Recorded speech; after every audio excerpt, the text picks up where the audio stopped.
Hello everyone. Today I am going to take up JavaScript. Well, JavaScript is a client-side scripting language, and the client is the web browser, and the server, the web server. The client side means that whenever a user makes some request, for example, a database request, SQL query, or something like this, then the request in the form of GET goes up to the web server, and this request is processed, and the result is returned back to the web browser. This can be made more clear by looking in this diagram, that when the web browser, if we are typing http example.com hello.php, then hello.php is a web page that is being requested from the web server, and this goes in the form of a request by the web browser. So this GET request contains all the data that is entered by the user in hello.php, and this request object enables the web server to get the data from the sender, that is the client. This hello.php has a PHP script inside it that shows that include header.php and this code, and whatever the code is written in the PHP script, it is executed, and then it is rendered inside the HTML output, and this is written to the calling user or the web browser, the client. Now this HTML data is then sent to the user to let him get what the page displays for him, like JavaScript executes at the client side.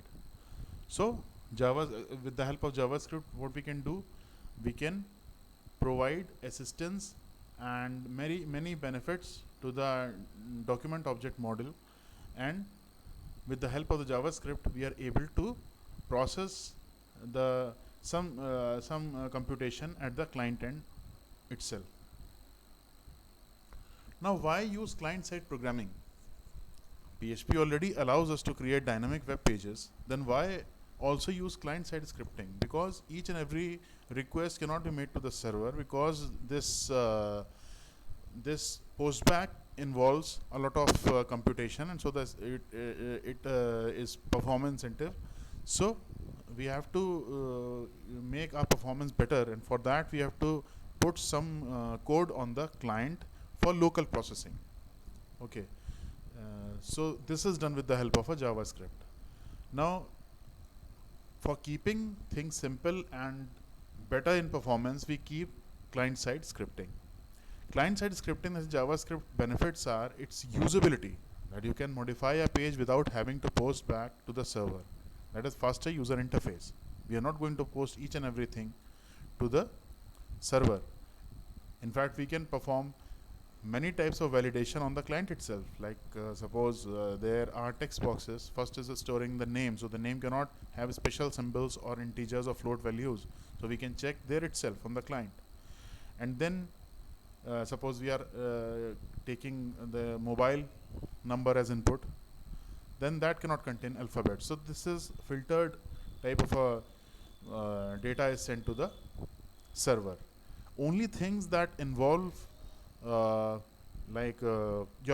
credentials, username and password have to be verified at the server end, but other things that are not very security, that are not prone to security breaches, can be performed on the client side. So usability is one of the features why JavaScript is used, or any client script is used. So usability means you can modify a page without having to post back to the server for faster user interface. Then the other feature is efficiency, and this efficiency can make small or quick changes to page without waiting for the server. We can change some values in the pages directly by the client itself with the help of a JavaScript or any client-side script like VBScript or TypeScript. So another advantage is, because the model of JavaScript is event driven, so we can respond to user actions like clicks and key presses. Whenever there is a GUI open for the client who is surfing the web through a web browser, has power to use clicks and key presses. Then why should we use client-side programming? We already know that there are many server-side programming techniques like JSP, ASP.NET, PHP. Then why should we use client-side programming? Then it is used for the sake of security, has access to server's private data, client can't see source code. Then compatibility, not subject to browser compatibility issues. Then power, it can write files, open connections to servers, and connect to databases. What is JavaScript? JavaScript is a lightweight programming language or a scripting language. It is used to make web pages interactive. It inserts dynamic text into HTML, for example, username. Then it reacts to events as it is. It interacts with the document object model with its event model, and it has many events that are raised from time to time, which we can make use of, like react to events. Like suppose we are loading a page, then page load event is fired, and which can be handled by JavaScript. Then we can get information about a user's computer, for example, browser type. We can, whatever we are having at our disposal on the client side can easily be accessed through JavaScript. That is, we can find out what exactly a browser is, what the name is of the browser is, what is the version of the browser. So this kind of information that resides on the client can be easily extracted with the help of a JavaScript code. Now we can perform calculations on user's computer, for example, form validation. Form validation means this form validation can be done with JavaScript on the client side, and it can also be done on the server side. But not all types of validation or form validation are needed to be done on the server side, because it will increase the time and it will lower down the performance very badly. So we have to make our decisions as to doing the form validation. For example, the names, the syntax, semantics, these things can be made on the client. But things involving the business logic or your credential, like username or password or your ID or these kind of things which you don't want to leak, because if it is visible on the client, it can be hacked. Okay, but it is much more safe for us to keep these things on the server side, and this kind of validation or server side validation can be performed directly by PHP or JSP or ASP.NET, whatever server side technology you are using. So what is a JavaScript? JavaScript is a web standard but not supported identically by all browsers. Not related to Java other than by name and some syntactic similarities.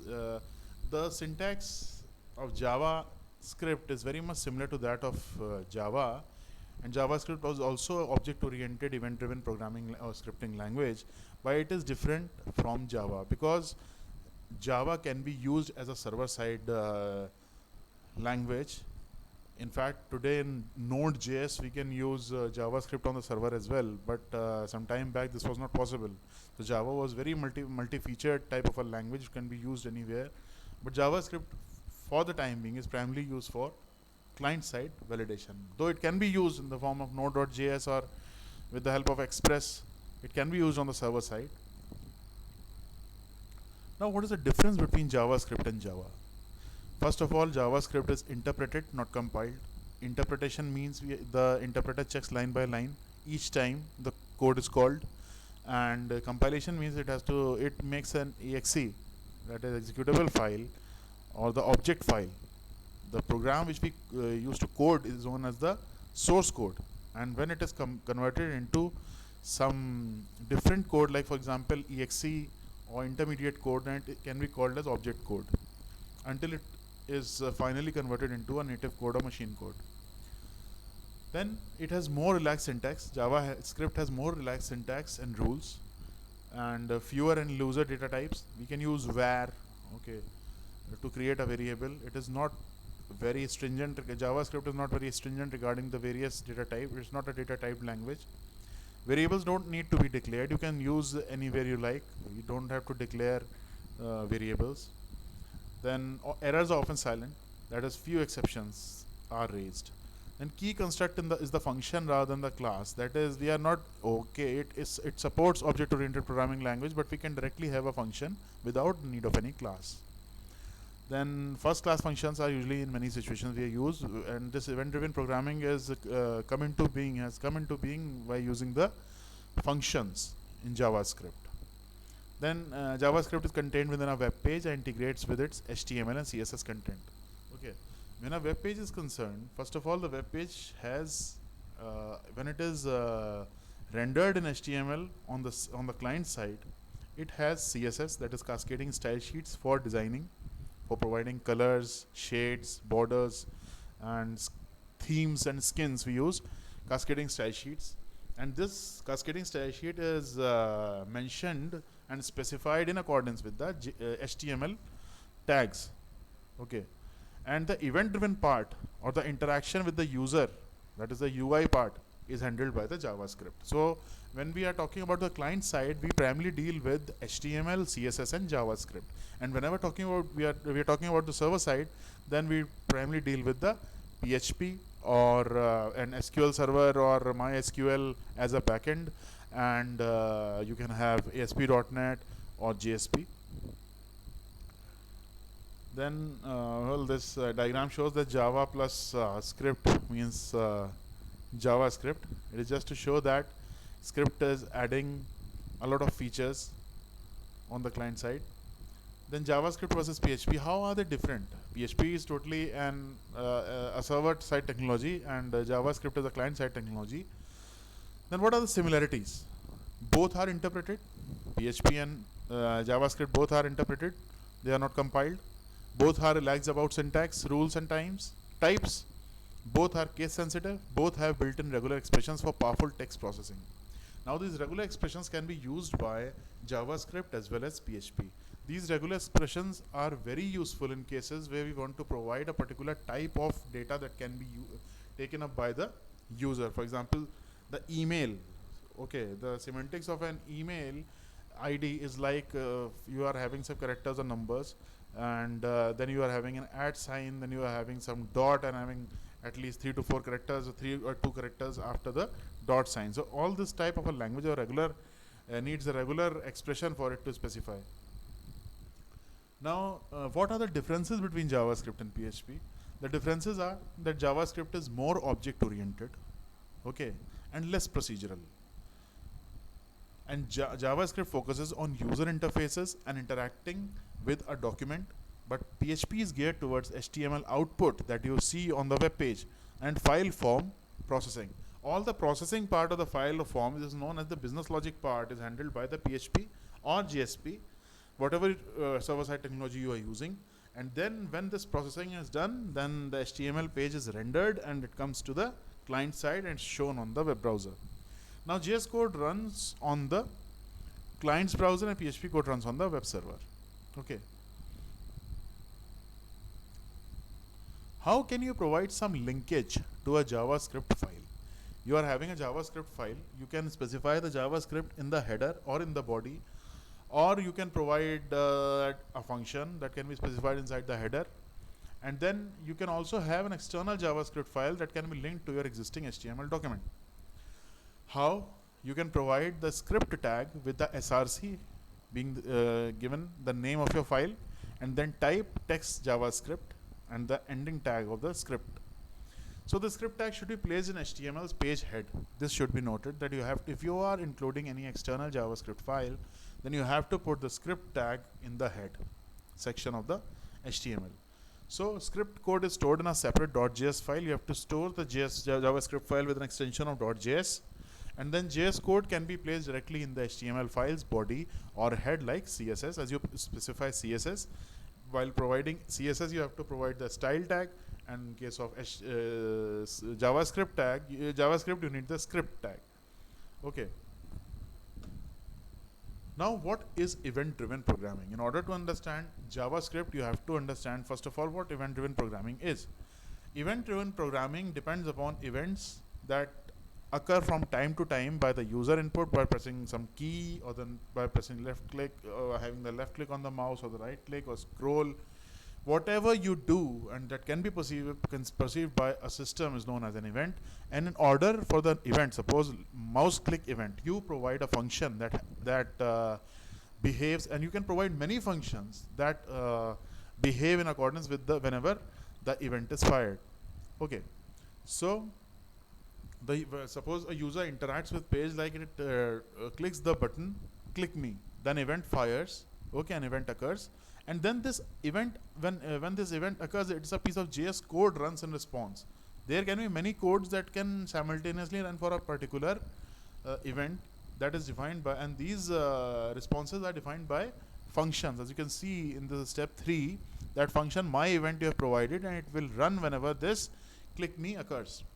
Now when this code is run, then some statements are executed and some things are done, and then the page's appearance is updated or modified in some way as a result.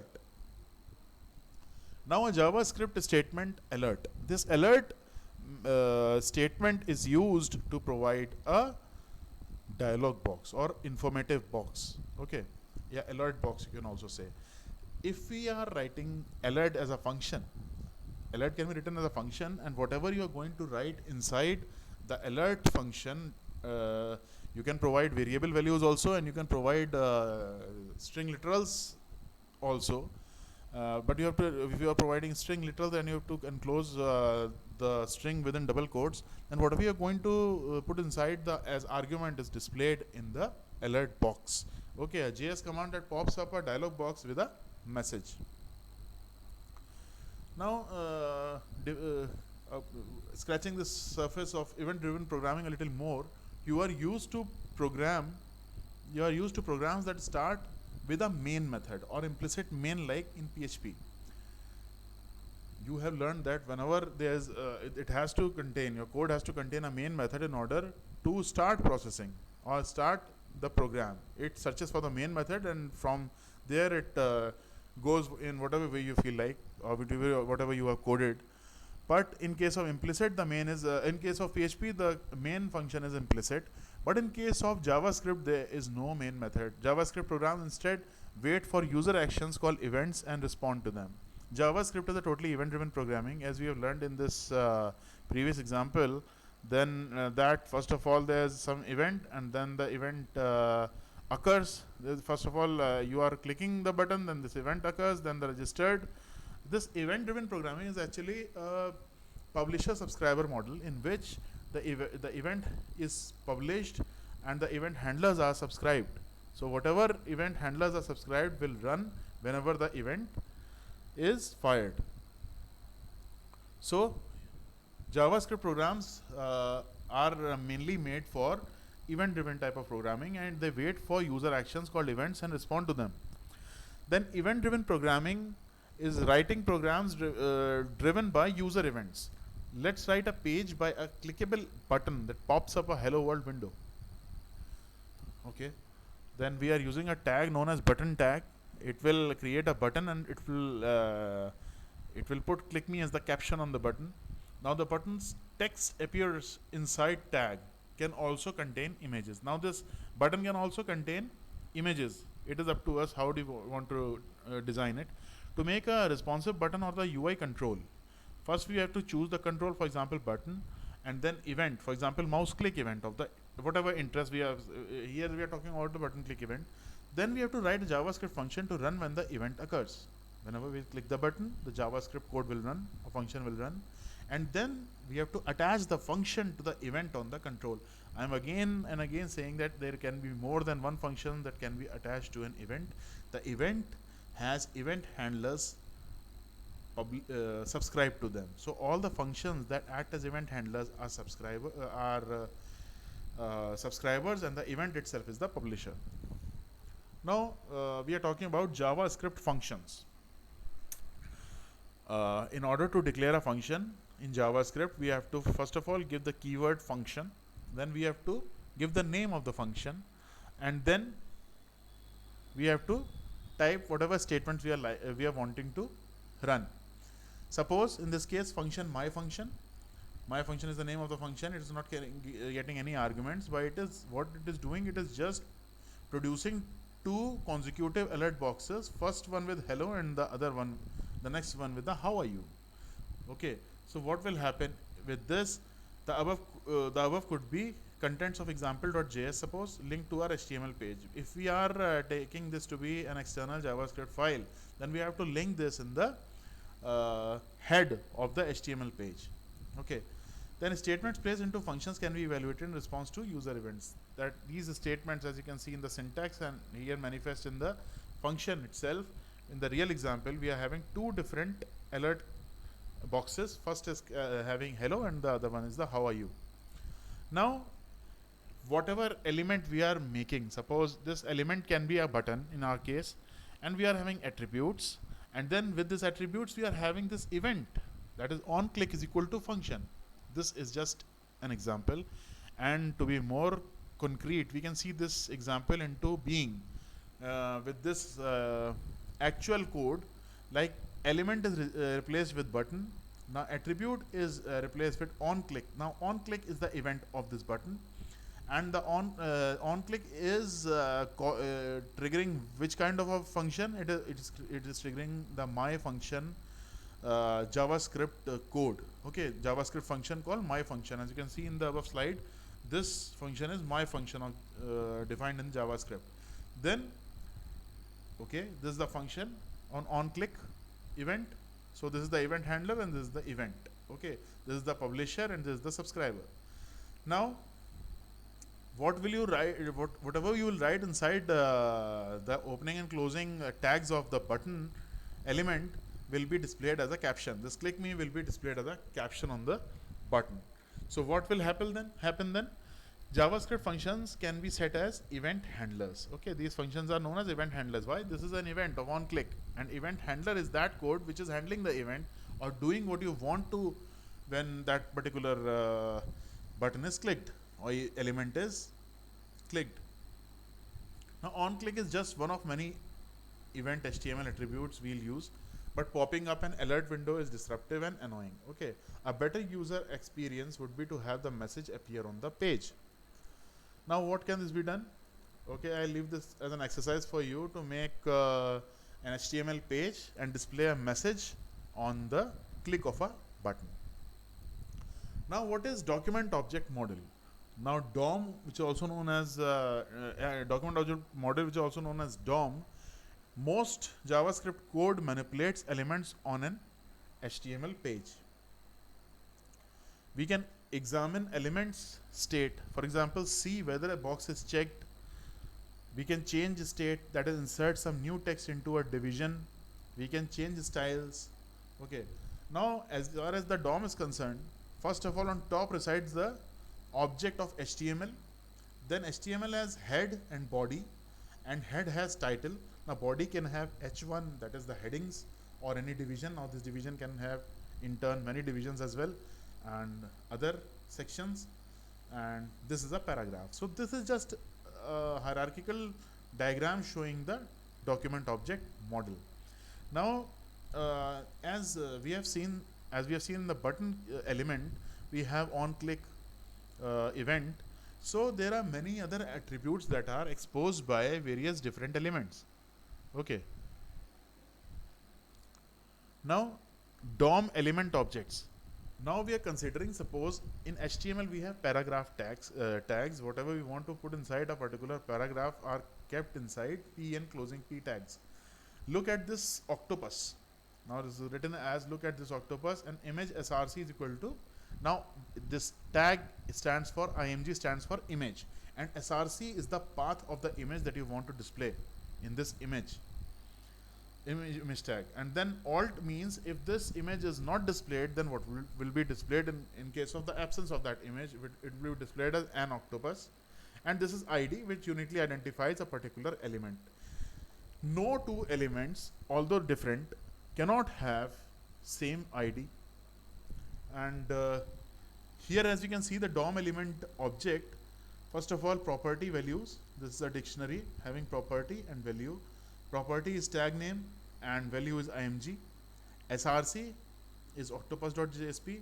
Alt is an octopus and id is icon 01. As we can see, this img is the the tag name is img, the src attribute is having the value of octopus.jpg as you can see, alt attribute is having the value and octopus as a string, and id is having the value as id icon 01. Now what is JavaScript doing over here?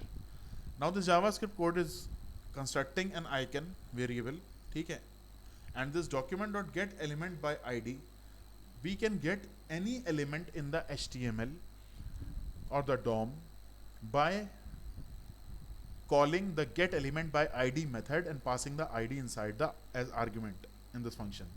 Then this element will be returned. That means that this tag img, this particular element img will be returned, and this is in fact a DOM object. So this object will be assigned to icon, and I can change this icon's src to kitty.gif. First of all, it is in the beginning the source is set to octopus.jpg, but this JavaScript will change the name of or the src, that is the image, from octopus.jpg to kitty.gif. Okay. Now how to access elements? As I told you that get element by id is the method which requires the id of the element, and then it extracts that element or fetches that element and assigns to the object on the left side of the equal to, which is declared as var. Var means variant. Now this button on click will fire the change text event handler, and this is the button, and this is a button, and on the click of this button it will call the function change text of the JavaScript, now the event handler. Then this is a span. Span is just like division, and span id is output, and it is showing replace me as a text over there, and then input id is equal to text box and type is equal to text. Okay. Now this change, what is this input id text box doing? If you want to display a text box, then we have to use the element input, and then we are going to provide id to be text box. This should be unique, and then type is equal to text. This type is equal to text is very important, and it is very, very mandatory, because then it is through this that the HTML knows that you are making a text box. Okay. Then function change text. This is the JavaScript function change text, and it is having a span variable which is getting the id, which is getting the element by id known as output. What is the where is the id mentioned to be output? It is in the span tag. So this span will be returned, this whole span area, this whole span tag will be returned by this get element by id and will be assigned to a variable span. Please don't confuse by the name span, it is just taken for simplicity. Then var text box is equal to document.get element by id. Now the text box id is also text box, so this text box will be taken up and it will be assigned to the variable text box by the JavaScript function change text. And then this text box, as we get this text box, we will change the style.color, that is the style of the text box, and the color. This is an enumeration which is changing the color of the text box to be red. So what will happen? On the click of this button, the text box color will be changed to red. Now accessing elements by document.get element by id. Document.get element by id returns the DOM object for an element with a given id. It can change the text inside most elements by setting the inner HTML property. If you want to change the text, in the previous example we changed the color, but if you want to change the text, then we have to just write inner HTML property to be the new name. Okay. Now or the new text, whatever you are wanting to change. Then it can also change the .get element by id function can also change the text in form controls by setting the value property. Now how to change element style. Now the various attributes of style are color, padding, background color, border top width, font size, and font family. Believe me, there are dozens more, but here for simplicity we have taken only 6 of them. And then we can provide any value which is valid to these attributes, and the style can be changed. Okay, like for instance in this example, change text, we can also change the text style dot font size to be 13 point, then the font family to be Comic Sans, and the color to be red. This we can all this can be done with the help of JavaScript. Then what are variables in JavaScript? We use var name is equal to expression syntax, then var client name is equal to Conny client, var age is equal to 32, var weight is equal to 27.4.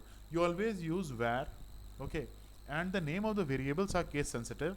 Types are not specified, but JS does have types loosely. It is a loosely typed language. JavaScript is not a it is not tightly typed language, as you can say. Okay, so there are types that are not specified, but they can have loosely typed. For example, number, boolean, string, array, object, function, null, and undefined. And JavaScript can find out a variable's type by calling typeof. If we want to find out whether what is exactly the data type of any variable, although we are defining it to be var or variant, we can find out its type by using the typeof operator. Now this typeof operator is also present in Java. So what is a number type? A number type is any numeric value, like an integer, or suppose a floating point, okay, or some expression, that mathematical expression that is resulting in in an integer or float or something, double, something like this. Okay, what are the various operators that can be done? Operators can be plus, minus, star, asterisk means multiplication, divide, modulo, increment, decrement, that is post increment, pre increment, and decrement, equals, and plus equals to, minus equals to, all these assignments operators. The precedence also very much the precedence of these operators is similar to Java, and many operators auto convert types. Okay, whenever you are providing some expression that is not having a particular number, instead of a number is enclosed in double quotes, and it can automatically figure out that it is a meaningful number, so it will perform the automation or the calculation on its own. Now, how are comments given in Java? Single line comments, it is exactly the same as Java. In JavaScript, it is same as Java. Like for double slash, we provide single line comment, and then for by a slash and asterisk, and ending by asterisk and the slash are the multi-line comments. Now, what is a math object? Then math object can be used for providing floor and many functions that are like, for example, absolute, that is ABS, ceiling, cos, floor, fog, log, sorry, and max, min, power, random, round, sine, square root, and tan, and properties, for example, e and pi. Now, what are the special values like null and undefined? Undefined means it has not been declared, does not exist. Null exists but was specifically assigned an empty or null value. Why does JavaScript have both of these? Well, they are a bit different, and it is just an exercise left for you to find out what is the difference between undefined and null. Now, logical operators. Now these logical operators are exactly the same as in Java, and the auto conversion is true in case of JavaScript. For example, as you can see in this example, that 5 is compared with string 7. It is automatically converted to integer, and then compared that 5 is less than 7, it is returning it to be true. Okay, so this is automatically handled by Java. Now, if-else statements are exactly the same as in that of Java. For example, if condition, and then the statements, and this curly braces are closed, then else if statements, then if a condition is not met by any one specified earlier, can go inside the else statement. What is a Boolean type? Boolean is a false or a true value. Okay, and we can specify like var to be true. We don't have to explicitly specify bool. Now, for loops, as far as for loops are concerned, they are very much similar to Java. As you can see over here, we are taking a sum to be equal to 0, and then for we are running a variable variant I to be equal to 0 and less than 100, and sum is equal to sum plus I. It will just add up all the values inside this in this loop, and it will assign it to sum again and again. So sum will finally contain all the summation of the values from 0 to 99. Then where S1, if we are taking a string value over here, hello, and S2 is having nothing, so where is again initiated from 0 and less than s dot length. Now s is s the s doesn't have any value over here, is that what it is doing is it is adding the characters like caret I, which is having 0, and then again the second string s2. Okay, it will display h e e l l l l and o o. It is quite self-explanatory. Now while loops are also same as Java. Like while it will have the condition first and then the statements, and do while will have the statements first and then the condition. Break and continuous keywords also behave as in Java. Now what are pop-up boxes? There are three main types of pop-up boxes. First is alert, as you have already seen. It shows a message, and then confirm asks for OK or cancel, that whether you want to proceed with something or not, like confirm depositing $100.00, are you sure? So this is a confirm box. This confirmatory box asks for whether are you whether sure to execute this thing, and if you are sure, then press OK and it will do that for you. Now prompt will just returns user input string, like whatever you are going to enter in the text box will be returned by the prompt pop-up box. What are arrays in JavaScript? In order to declare arrays, we can have var again, like variant, then name of the array is equal to opening and closing square brackets, and it will declare an empty array. Now if we want to put some values inside the array at the time of declaration, then what we can do, we can write var name is equal to, and the opening and closing square brackets, we can provide values separated by comma.